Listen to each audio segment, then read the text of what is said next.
ہاتھ ملانے سے روکنے والوں نے خود ہاتھ بڑھا دیا ہے۔ ڈھاکہ میں وزیر خارجہ خود چل کر ایاز صادق کے پاس آ گئی۔ جے شنکر کا اسپیکر آپ کو بتا رہے ہیں اسپیکر قومی اسمبلی سے گرم جوشی سے مسافہ، مسکراہٹوں کا تبادلہ، ایک دوسرے کی خیریت دریافت کی۔ معرکہ حق میں پاکستان کی فتح کے بعد پہلی بار دونوں ملکوں کی اعلیٰ سطح قیادت کا آمنا سامنا۔ بنگلہ دیش کے سابق وزیر اعظم خالدہ ضیاء کی آخری رسومات میں ہوا۔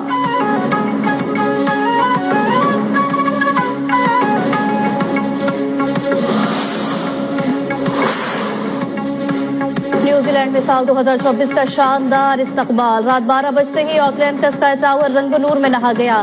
شاندار آتش بازی اور پھوٹتی روشنیوں سے آسمان جگمگا اٹھا۔ سڈنی کے ساحل پر پاکستانی وقت کے مطابق شام 6 بجے نئے سال کو خوش آمدید کہا جائے گا۔ دبئی کے برج خلیفہ پر رات 1 بجے جشن ہوگا۔ نیو یارک میں کل صبح 10 بجے 9:30 کا استقبال کیا جائے گا۔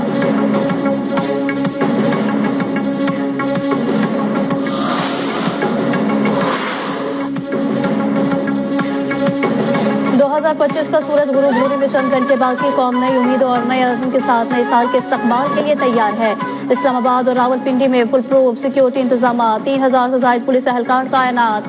ون ولنگ ہلڑ بازی روکنے کے لیے خصوصی اسکواڈ فعال۔ پنجاب، سندھ اور خیبر پختونخوا میں بھی نیو ایئر نائٹ کے لیے سیکیورٹی پلان۔ پنجاب بھر میں 25,000 پولیس اہلکار تعینات۔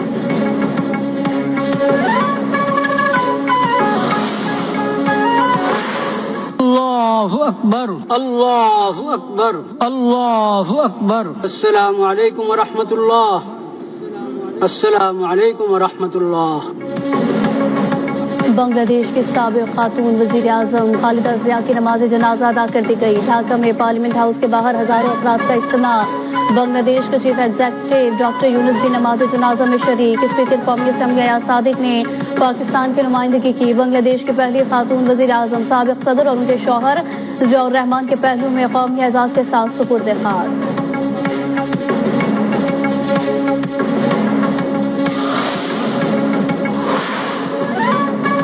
اسپیکر قومی اسمبلی سردار ایاز صادق کی بنگلہ دیش کے سابق وزیر اعظم خالدہ ضیاء کی رہائش کا آمد، مرحومہ کے بیٹے طارق رحمان اور بیٹی سے ملاقات اور تعزیت کی۔ کہا دکھ اور رنج کی اس گھڑی میں حکومت پاکستان اور عوام آپ کے ساتھ کھڑے ہیں۔ ایاز صادق کی بنگلہ دیش کے نیشنل سیکیورٹی ایڈوائزر خلیل الرحمان سے بھی ملاقات، دو طرفہ تعلقات کے فروغ اور باہمی دلچسپی کے امور پر تبادلہ خیال کیا۔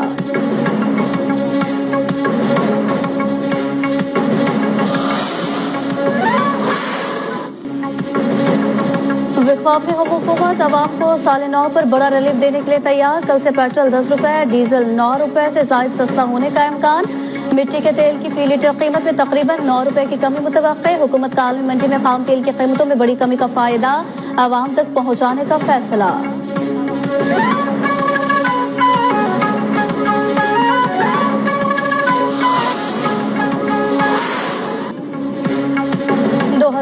کا آخری دن بھی پاکستان اسٹاک ایکسچینج کے لیے تاریخ ساز۔ کاروبار کے دوران 700 سے زائد پوائنٹس کا اضافہ، 1,75,000 کا سنگ میل بھی عبور۔ رواں سال 70,000 سے زائد پوائنٹس کا اضافہ۔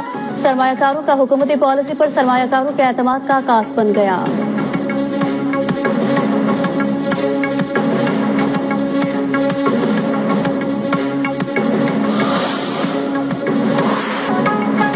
حکومت کا کراچی کے شہریوں کے نئے سال کا تحفہ، نصف صدی بعد شہر قائد میں ڈبل ڈیکر بسیں چلیں گی۔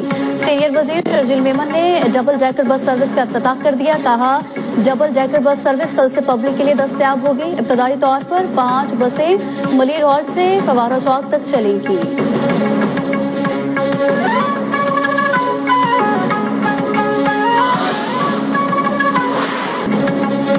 کہیں بادل، کہیں بارش، کہیں برف باری۔ بالائی علاقوں میں پہاڑوں میں برف کی سفید چادر اوڑھی۔ گلگت بلتستان میں چلاز، بابوسر ٹاپ، ناگا پروت اور بچودہ ٹاپ پر سفیدی ہی سفیدی۔ آزاد کشمیر کی وادی نیلم میں بھی پہاڑ برف سے ڈھک گئے۔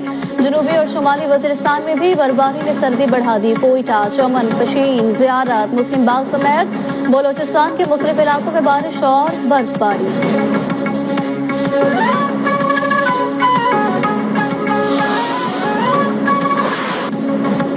کراچی میں موسم سرما کی پہلی بارش۔ گزشتہ رات سب سے زیادہ بارش کے ماڑی میں 6 ملی میٹر ریکارڈ کی گئی۔ 5 جنوری سے سردی میں اضافے کی پیش گوئی۔ حیدرآباد، دادو، جیب آباد، لاڑکانہ، دادو اور گھوچکی میں بھی بادل برس پڑے. لاہور سمیت پنجاب کے مختلف شہروں میں بھی بارش کا امکان. خیبر پختونخوا، بلوچستان، کشمیر، گلگت بلتستان میں مزید بارش اور پہاڑوں پر برف باری متوقع.